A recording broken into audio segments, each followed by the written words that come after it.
Okay. Today we're joined by Mr. Carl Welty, PGA. How are you, Carl? Hi, good. It's PGA of America.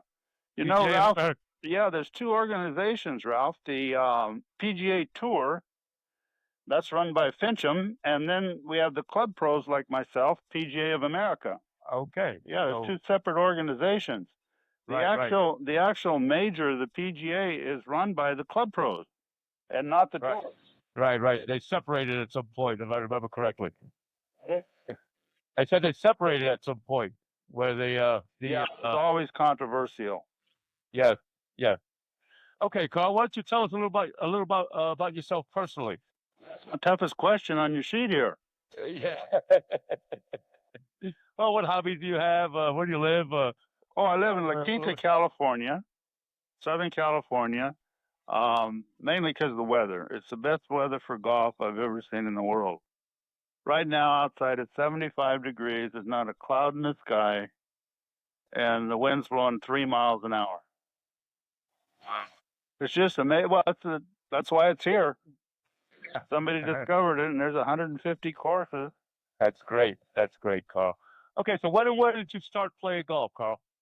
I started when I was 8, 10 years old. My father was a golfer, good golfer. Him and his friends, they played at Rancho Santa Fe Golf Club. Wow. In Southern California. That's where they started the Bing Crosby. Bing Crosby lived there in the 30s and 40s, and he started the tournament about 1936. My dad and his friends, they were members at La Jolla at the time, but the Crosby was over at Rancho Santa Fe, which is about 30 miles away. And they played it there. They played it 4 or 5 times. There was an interruption in World War II, and then in about 47, 48, something like that, they moved it to Pebble Beach. But it was an awesome course and had a big influence on the players my dad played with. They were low handicaps, 2, 3 handicaps. And then I always got to caddy. I'd either caddy in my dad's group for him or one of his friends or at the club. Uh-huh. This is in the 50s. Most clubs had 30 or 40 caddies on the weekends and then in the summer on Wednesday, Saturday, and Sunday. So caddying was a great source of income, and then finding golf balls too. Well, it's really ruined the game, Ralph. In a way, they've taken that out of it. If we would have caddies out there today instead of those golf carts, we'd have a different society. I agree with you. I think it gave a lot of people their start also. A lot of great players came up through the caddy yards. About the etiquette and being around adults, you learn how to act. You learn how to behave. I agree. The kids today, they don't have that opportunity. I agree with you wholeheartedly, Carl. Did you have a playing career, Carl? Did you play? Yeah, I played amateur junior golf. I played good. My pro was Olin Dutra. Wow. Olin Dutra won the PGA and the U.S. Open, and he was always a club pro in Southern California. And under him, I played good. That was in 13, 14 group. And what led you to teaching? I tried to play the tour and was unsuccessful. So then I wanted to serve my apprenticeship under a top instructor, and that was Paul Runyon. So I started my apprenticeship in 1966 under Runyon. And then you have to work 4 or 5 years, to go through your apprenticeship. Right. And at that point, you became so originally when you did your apprenticeship, you were doing all the stuff that has to be done to get your Class A membership. Yeah. And so after you became during this time, were you also giving lessons? No, not when I started out at La Jolla. I was only allowed to do juniors and group lessons, but I had Gene Littler as a student. Wow. We didn't realize it at the time. Here I'm teaching the #1 player in the world at the time. This is 1966, 67, 68, and 69. I would do it with movie film, high speed 8mm. And then it would take about 3 days to get it back. And I had a little booth on the range where it was dark and you could go in there and watch the film on a film editor. So that's how I worked with Littler, with movie film, high speed, and then a Polaroid, a check graph Polaroid. You could take a picture, and there would be 8 frames, and you would get it in 1 minute. I don't know if you'd ever seen one of those.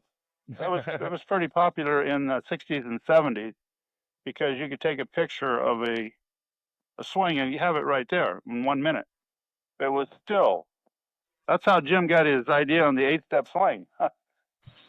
So let me read you something here, and I want you to give me your comments on this. Perhaps my best piece of luck was to have Carl Welty working as an assistant pro at a 9-hole course not far from the neighborhood where I was raised.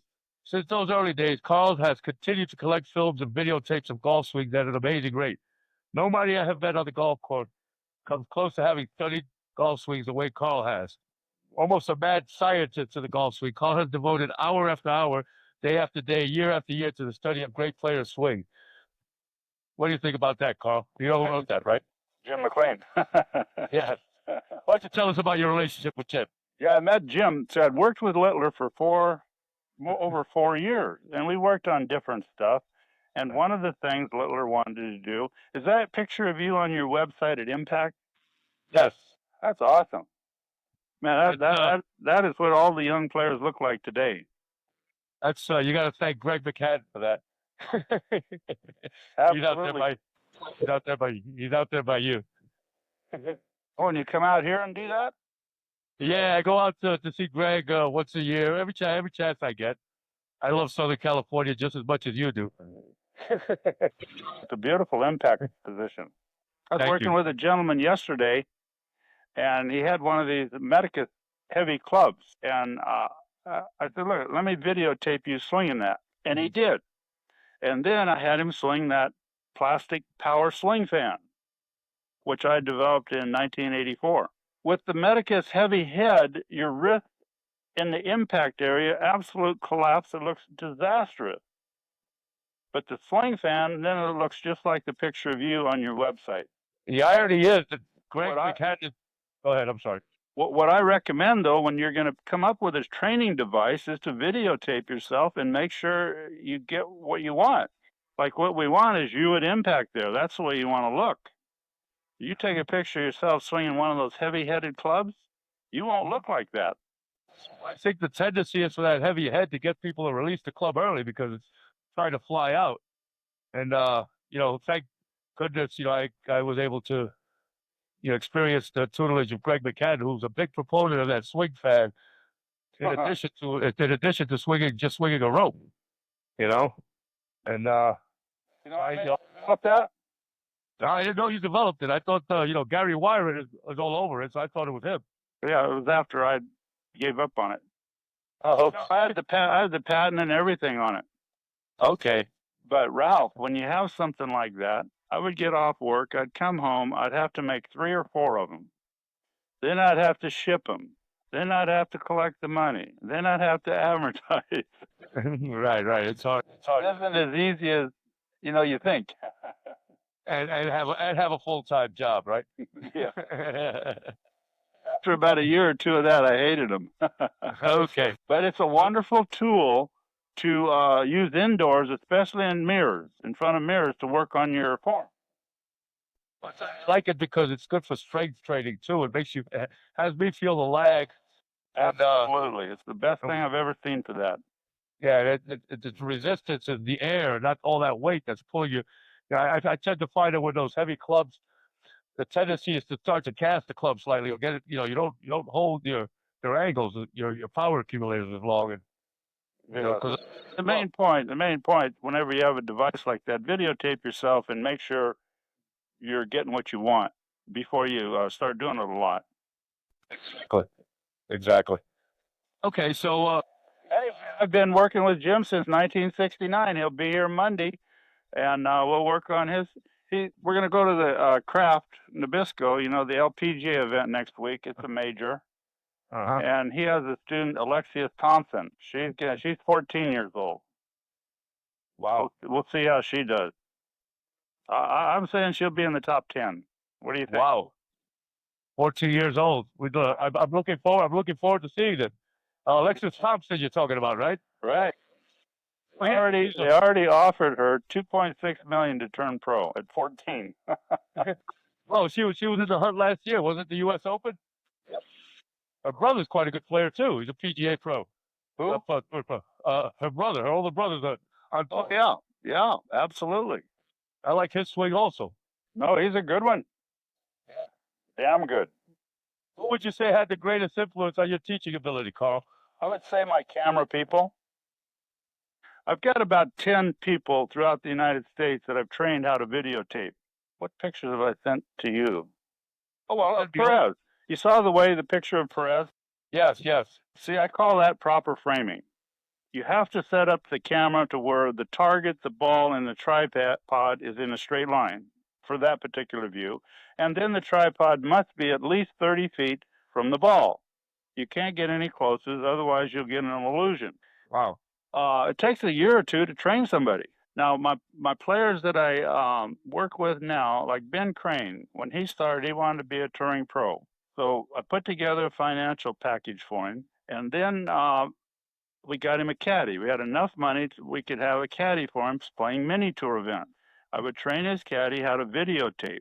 So on a practice round, Ben would hire another caddy to carry the bag, and then have his caddy videotape. And then when he got to the green, we'd try and do 2 or 3 short game shots. So we'd do this for 9 holes, and we did this for 81 straight tournaments. Wow. So he would make a copy of the tape and then FedEx me the tape, and I would get it the next morning. And we would use VCRs then. There's a way to have high-speed VCRs so that you get a zillion frames. Right. So then we would go over the tape just like you and I are talking. I'd say, okay, now, Ben, you're on the par 3, looking at the target. You hit this ball off to the left. And if you look at the frame in the downswing about belt high, you see how the club face is closed. You know, that's the way we would go through it. And then he would give me his input. And that's how I did the instruction. And that's the way I do it today, too. But my camera people, for instance, we had one gentleman, young guy, Baird Cumberland. He went to all the tournaments in Florida and videotape.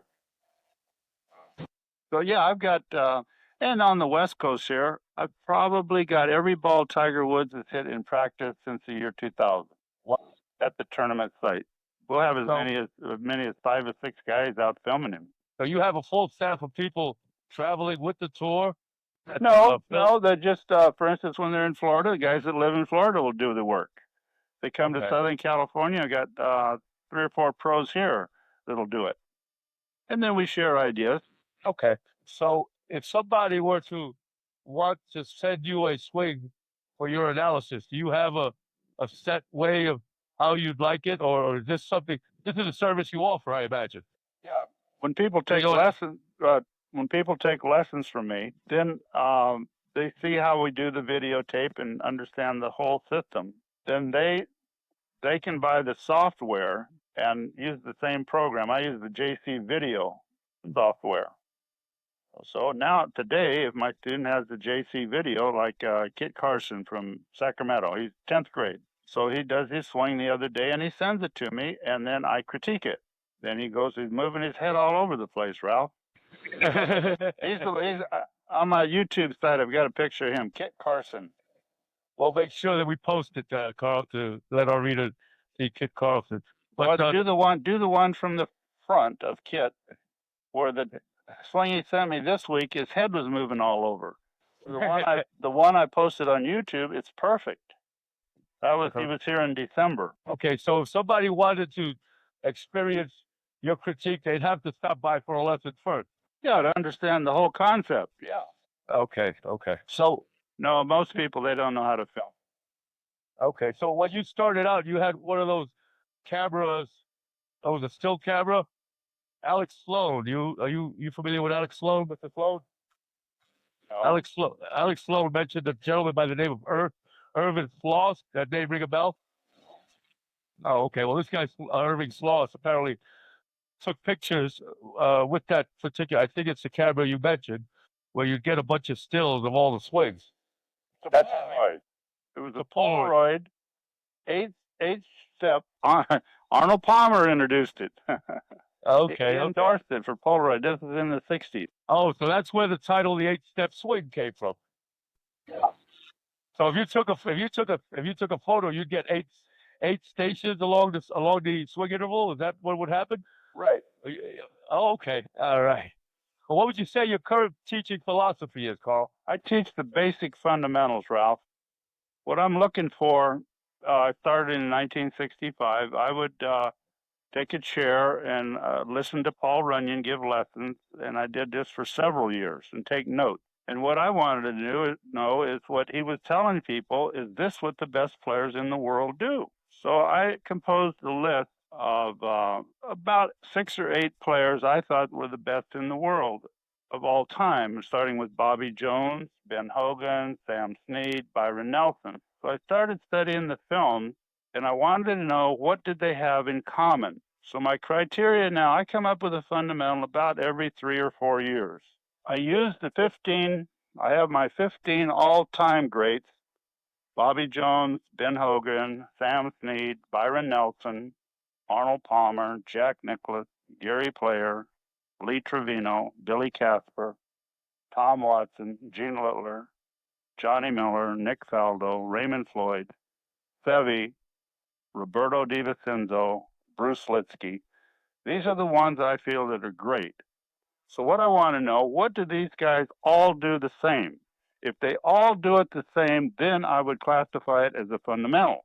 Only those ideas do I look for, and that's hard to find. Well, and when you find it, it's so damn simple, it's ridiculous. Well, I'll tell you what. Finally, I started in 1972. I should say that one fellow named Bill Glasson, he worked for Howard Hughes, and he was the head of Hughes Missile in the 50s and 60s and 70s. But he went to MIT, and he helped me a lot with understanding some of this stuff. And he made me a machine in 1972 that's as good as anything on the market today. In fact, well, it's not as good as the TrackMan, but it's close. Okay. Do you currently use TrackMan?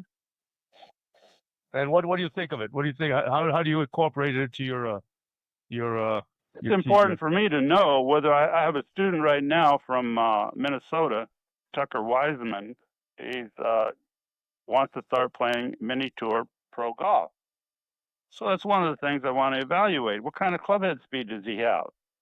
He's been a basketball player most of his life and played some golf. And he's a one handicap, and he wants to try giving the mini tour a try. So I want to know what kind of clubhead speed he has. So we get him on the TrackMan. His 7th swing, he goes 123.7. That's faster than Bubba Watson, who is the fastest on the tour. Wow. This guy is fast. So that's a hell of an asset. Yeah, one of my students is Keith DeCiani in the New York area.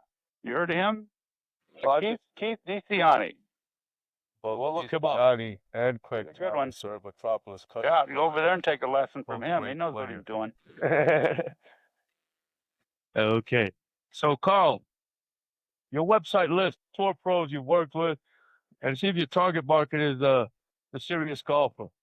That being the case, these people arrive to you with all types of different stroke patterns, which they develop over the years.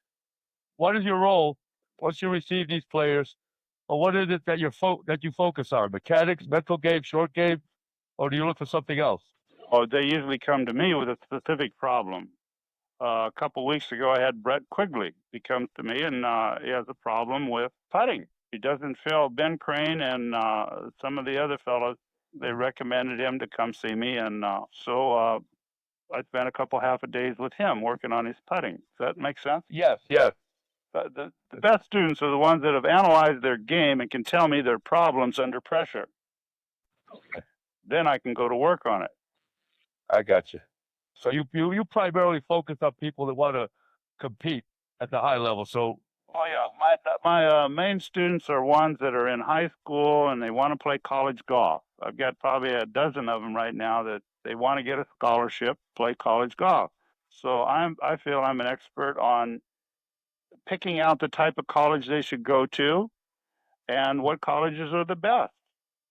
I've got one player now, he's a freshman, John Catlin at the University of New Mexico. Last week they had the match play in Tucson. They have a college golf tournament exactly like the the tournament, the basketball tournament. Match play. Okay. He wins it. See? Wow. Comes to the final hole, sudden death, third sudden death hole. Everybody's there watching, and he knocks the putt in to win it for New Mexico. They're seeded number 15 out of 16 teams, and they win it. Wow. If you looked at this boy, you wouldn't think he could carry your club. That's interesting. If you go to New Mexico's website, Hit Men's Golf, you'll see the picture and the story. Okay. Things like for your website, I've got good stuff of him swinging. So if you ever, after this interview talk, if you want any video or pictures or stuff, just send me an email. So of the different people that I've mentioned, I would have it. Yeah, I like those guys. I like the old swigs. I imagine you have a huge library of old tour players, don't you? I started doing it. I filmed. Well, Joe Novak was president of the PGA in 1950. His philosophy was every teaching pro should have films of the best players in the world.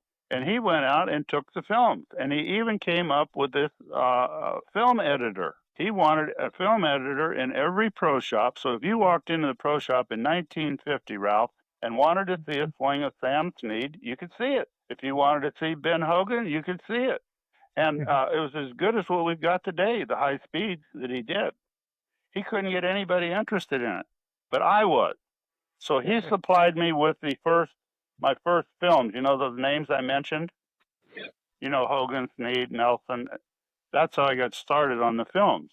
So then I followed up going out and filming on my own. And then I've been doing it ever since. Yeah, Okay, I'm mainly interested today in, the top 15 players in the world, and why are they the top 15 in the world? There's a wonderful program now on PGAtour.com called Shot Tracker. Yes. You can follow every single player and to see how they play the game. Right now, Phil's playing with this guy from Italy, Molinari. The guy is awesome, man. He can hit the ball. You follow him on shot. Hell, he can hit it like Ben Hogan. You're going to hear from him. Yeah, it's the brother. Mark my word. You know about him? Yeah, Eduardo Molinari. Him and his brother won the World Cup this year.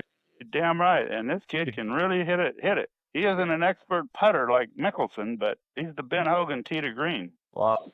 Okay, so yeah, I used, for instance, like when I worked with Greg Norman in 1990, 1991, he was having trouble with his full swing. The first year I worked with him was the putting, and then the second year was the full swing. But he liked the way he swung in 1986, and I had lots of a good videotape of him in 1986. That's when he won the British Open. And so we used that as the blueprint. So we were comparing the 1990 and 91 swings with the 86s, and then he would make his adjustments to that. Oh, well, Norman was extremely talented. Pardon? I said Norman was an extremely talented person. Yeah, but they all get off a little bit. So on the one in 91, we worked on it from Monday to Saturday, and he really couldn't get it. And so he says, well, we did another video session Saturday night. And I said, well, I'll take it home and analyze it versus the 86, and I'll meet you in the morning here at 9 o'clock. And he says, okay. So I went home and analyzed it. And then the next morning I said, Greg, the only thing I can see is it must be the shaft. You're using this graphite shaft where in 86 you didn't. And he says, no, it's exactly the same shaft. What we did, he signed a contract with Cobra. And so they wanted to have the illusion that he was using graphite shaft. So instead he used a true temper dynamic shaft. So in order to make it appear a graphite, they didn't put chrome on them, they blued them. Like they do rifle shot sights. Yes. They just blew the shaft. He says, nope, it's exactly the same shaft I had in 86. So I says, okay, well, then it's got to be your grip. Your left grip has gotten weaker. So Tom Crow, he started Cobra. He's witnessing all that stuff for the 2 years. because he's begging Norman to become part of Cobra. That's a story that me and Crow know the answer. Crow's the one that made Norman all the money, not Norman. So we're on the range, and I said, well, you got to strengthen your left hand. So he's hitting balls, and he's getting excited as hell, man. He's jumping up and down. He says, I know that's it. I just know it. And I don't know if you remember, but Norman used to go on those streaks where he would just birdie everything. Yes, could be the best player in the world for 3 rounds. So we get through warming up, and Norman's going to head for the tee, and he shakes hand. It's Sunday, and he says, thanks a lot for the week, and anything I can do for you. He tells me, anything, you name it. And I said, okay. So I get Tom Crow and we go and start following him. He birdies 1, he birdies 2, he birdies 3, he birdies 4, he pars 5, he birdies 6, he birdies 7. We think he's going to shoot in the 50s. Right. And then he parred every hole from then on. Well, he had the complete package: short game, long game. He was incredible when he was in his prime. So through Tom Crow, I did everything I could to get him to take me to the Masters. And I was the first American that he'd ever taken lessons from. He said he'd never taken any lessons from an American pro. This guy Wyatt, something like that, Earp in Australia, was his pro. Was the only one. Wow. So then after me, later on that year in 91, he runs into this guy in Florida, and apparently he thinks every pro is the same. You're going to take lessons. They all know what they're doing. This guy named Mitchell Spearman. Yeah. He starts working with him, and the next thing you know, Greg is number 200 on the world ranking.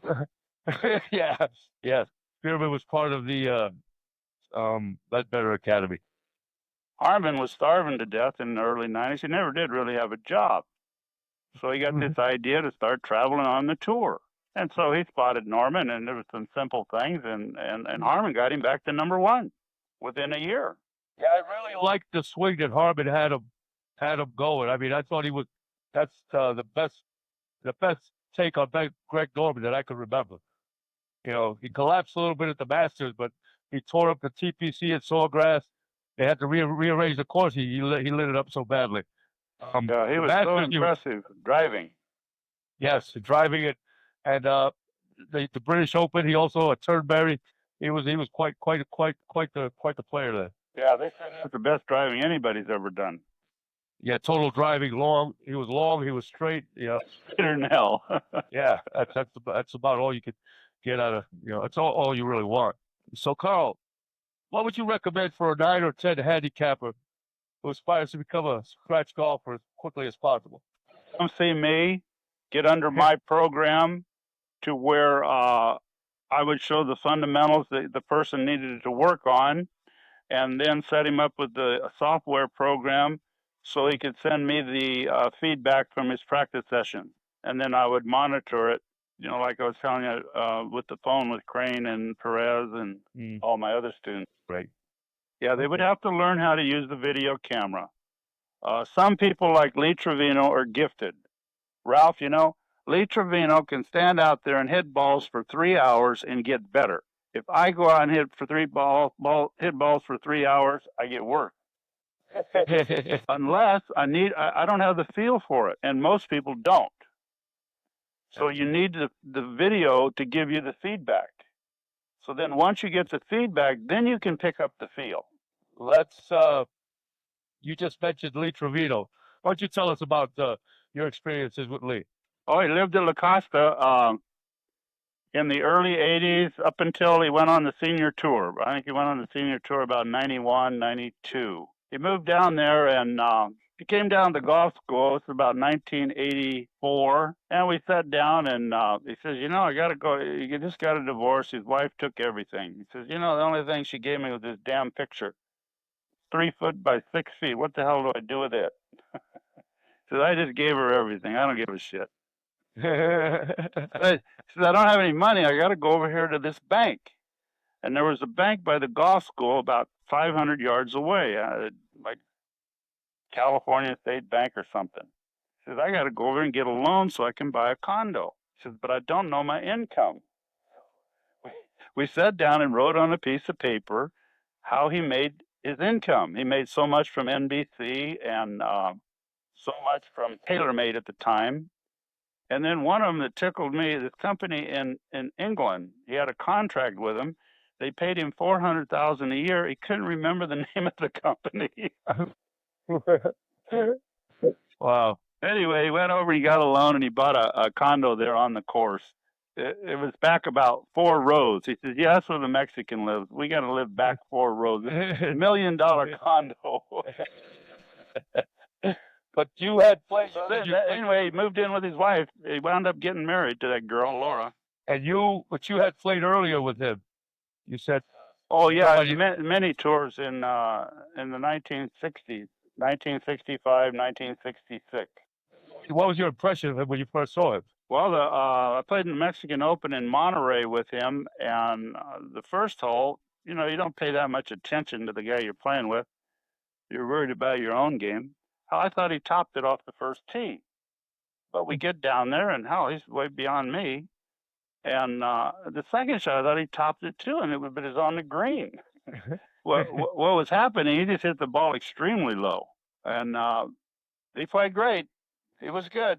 And I came back, and my pro was Paul Runyon. And I told him about this guy. And I said, how many guys in the world do you think there are that we never hear of that are really great golfers? And Paul Runyon felt that golf is such a game that you can work your way up, no matter how poor or wherever you're from. And that's what we're seeing today. Like the guy Malari from Italy. Anyway, about a year later, Trevino's playing in the U.S. Open at Baltusrol. Oh, yeah, I also told Runyon he hit the ball extremely low. And, Runyon says, well, that's not good. Because on the tour, the greens are so damn hard that you got to get it to stop. And if you notice, Trevino will tell you himself that his major tournaments that he won were when it was rain.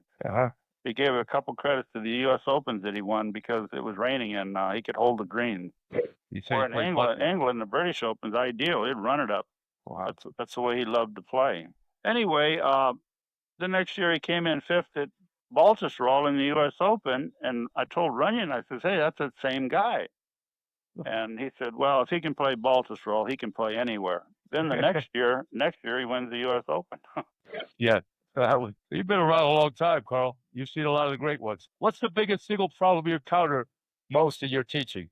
I'd say the ability to follow up on the lesson. For instance, the one that Brett Quigley. I doubt if he's used the video and checked up on what we worked on. That's the hardest part. If a person wants to follow up on it and work at it, they can improve like hell. Wow. You have to identify the fundamentals, which is step 1, which I've already done. Then, say you come to me and we're working on your wedges between 20 and 60 yards. Ralph, this is the one area today, the players today are so much better than in the past. It is not with the full shots as much as it is with these wedges from 20 to 60 yards. They're deadly. They get that ball within 10 feet. If they don't get it within 10 feet, they make the darn 15-footer. They do one or the other. They got a 30-yard wedge shot. They either hit it to 3 feet and knock it in, or they hit it to 10 feet and they still knock it in. Where in the old days, they weren't that good. If you look at some of the old tapes, they just weren't as good with that wedge around the greens. And then the putting surfaces today are so much better. You know what the centimeter reading was in 1996? No. 9.9. I was there, and they voted on moving the temp from 9 to 9.5. The players vote on the conditions. I know that. Oh, yeah, that's why the tour is in a mess what it's in now. You'll see names on there that they're not going anywhere. They played the tour for 20 years, but the majority rules on the tour. When they vote on their conditions, most of the players are short hitters, so they want fairways hard as a rock, so they can get 30 yards roll. Wow. Do you know how far the ball has changed since 1993 in driving? No. I've worked with Tom Kite since 1994 on clubhead speed. Worked with him for about 13 years. I first met him, he's going 98 miles an hour. He thought in order to hit the ball far, you needed good form. But no, you need clubhead speed. So he started working on speed. He got it up to 101, 102 pretty quick. but it took him 5 years to get from 102 to 108. He felt that if he could swing 107 miles an hour, he could carry a ball 250 yards. And it was a fact. When he got to 107, 108, then he could carry it over 250. That was his goal. Today, if you go 107 miles an hour, you carry the ball 260. Wow. These stats are available, and any of this stuff I can send you if you're interested. Uh-huh. So we're led to believe that the clubs and the ball, we can hit the ball 40 yards farther. This is not true. It's less than 10 in the last 15 years. This is carry with the very best professionals in the world. So if they're only getting 10, how much is the 85 shooter get? Right. So on tour, it's not really a matter of equipment per se. It's just a matter of the players being in much better physical condition than they were in the past. No? No, not at all. No. So what do you attribute to this rise in the club head speed? I mean, we see driving distances going, average tour driving distance, or the leading tour drivers are in the 300 range. Why? Year after year. Why? I'm assuming it's because they're in better shape than the old guys were, the other guys were. No, not at all. It's the roll. It's the ball. Roll. ROLL. The roll, I'm sorry. No, Okay, the ball carries less than 10 yards difference than in 15 years ago. Okay, so the ball carries less. No, the ball carries farther today, but only 10 yards or not even 10 yards. Okay, This so is you're for getting somebody swinging at 107 miles an hour, which Okay, your so average guy doesn't do it. 107 mile an hour swinger got an additional 10 yards, so he was carrying it 260. And now we're getting another 30 or 40 yards of roll. Is that what you're saying? Yes, sir. Okay, so the hard fairways are leading to longer distances. That's why the distances are increasing so. But at the same time, would you be penalized if you had a hard fairway? You'd get a lot of bounces, would you? Left or right, or as we see in the U.S. Open? For sure. So the condition, the rough isn't as penal as it should be. Well, I say it's too rough. The fairways are getting too narrow, I think. There's too much they can't hit the damn fairways today. It's either because of the equipment, the driver is so the shaft, or the fairways are too narrow. Do you remember what Tiger Woods used when he won 4 majors in a row? Titleist? 975. Ben Hogan, 1940, used the True Temper dynamic step pattern shaft. He used it his whole career, every single tournament he won. Jack Nicklaus used the True Temper dynamic shaft his entire career. Tiger Woods has used the True Temper dynamic shaft his entire career until 03 or 04. He switched to the driver to a graphite. Look up the stats in his driving accuracy prior to going to the graphite. In the year 2000, he's hitting between 70 and 75% of the fairways off the tee. And you know what he's been doing the last 5 years. All over the place. So you think it's I don't think I know, Ralph. okay. All you got to do is go look at the tapes in the year 2000. So people are sacrificing accuracy for distance by going to these crap. These are guys with that kind of clubhead speed. Okay. Somebody that's shooting 90, I would recommend the graphite. Well, they need more speed. Right. Phil Mickelson does not need more speed. You look at him swinging today, he looks like he's trying to hit it like Babe Ruth. And Mickey Mantle. Mickey Mantle said, I swung at that ball as hard as I could every time. And that's what Phil looks like what he's doing. Well, Mantle had the record for the long drive for many years. Who's that? Mickey Mantle had the record for the longest drive for many years. 560 or something like that? Yeah, you know, on an airport runway or something. Oh. You're talking about Mickey Mantle? Yes, Mickey Mantle. He was in the Guinness Book of World Records for having hit the longest golf drive. I realize that. Yeah, somebody broke it recently, but yeah, he was quite a strong fella. Very good athlete. So if these guys went back to more conventional equipment, do you think that the swing weight has something to do with it also, Carl? The what? The swing weight, clubs being that much lighter, would they be harder to control? I would think so. See, that's an interesting point. Ben Hogan Sam Snead and Byron Nelson used the same driver their whole career. Hogan had like a 14-ounce driver, right? 15, Very heavy. 15. Driver. Nelson, 15. Snead, 15 ounces with an extremely stiff shaft. Nobody could hit it except him. He used it his whole career. And these guys were playing a lot of. Today, the guys are switching drivers in between rounds. And these guys were hitting balata balls, and they were keeping it in play. The old timers. They were hitting persimmon and balata. That's right. Hogan used to look at those dimples through a magnifying glass to make sure there wasn't too much paint. He wanted the paint being uniform in the golf ball. He had an interesting interview in 1980 with Dean Beeman. They're talking about golf balls. Hogan said, if I was playing today, I would use a solid ball. And Beeman, what are you talking about? He says, well, if I was playing today, I would use a solid ball. And Beeman says, why is that? And he says, I figured it out, you figured it out. I'm not telling. I think that answer had more to do with the fact that the Ben Hogan Company only made Sterling balls. They didn't make balatas back then. And I couldn't see Ben Hogan playing a two-piece ball. Ralph, do you know how the balls are made today? I have an idea. I've watched. I look. No. There's not one wound golf ball made today. No, but that's because technology has evolved. But if you took those. No, why did Hogan say that? I think it was because the Ben Hogan Company didn't make a balata ball.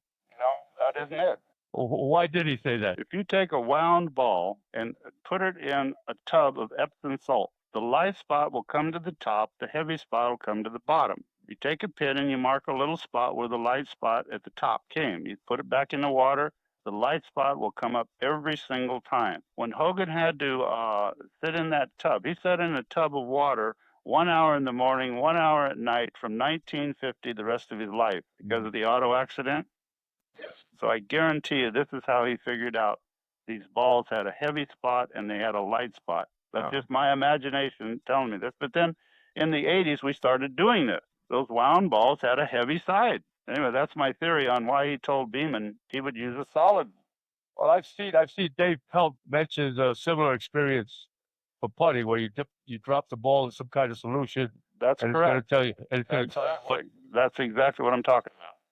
Which side's going to roll or which side is not going to roll. So are you currently working with any tour pros, Carl? Yeah. If somebody wanted to go take lessons from you, how far are you from the nearest airport? And what kind of accommodation? Obviously, in La Quinta, you have all kinds of hotel, motels, accommodations. But how far are you from, any kind of from airports and stuff like that?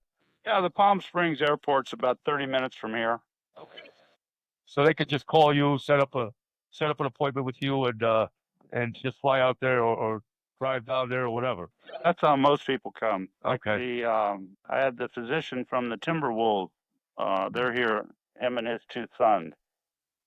Okay. And most people, they'll come for like 7 days to 10 days and take maybe 3 or 4 half days of lessons periodically through the 10 days they're here.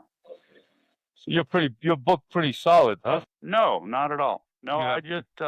I just do probably 3 or 4 days a week. Oh, okay. But I do my on the computer lessons on the computer with the students.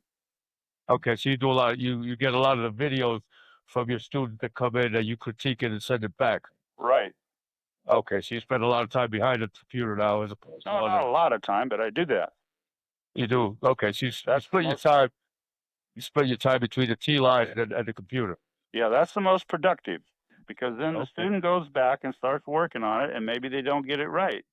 So then we can make the correction before they put in a lot of hours. Okay, Carl. So that's all I have for you today. Do you have thank you, anything Ralph. like that? You have anything like that? Any of this stuff you need documents, I'll be glad to send them to you. Oh, well, absolutely. We'll look or photos. Okay, yeah.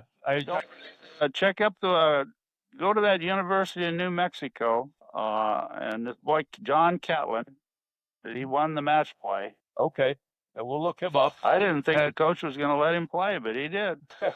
No, most of the coaches, they all want to be golf instructors, and first they do is they redshirt the guys, then they start changing things, then we never hear of them again. Right, right. So, Carl, it's been a pleasure talking to you, Thank you, Ralph. and I really enjoyed the conversation, and thank you for your time. Oh, you're welcome. Keep in touch. Oh, okay. Bye bye.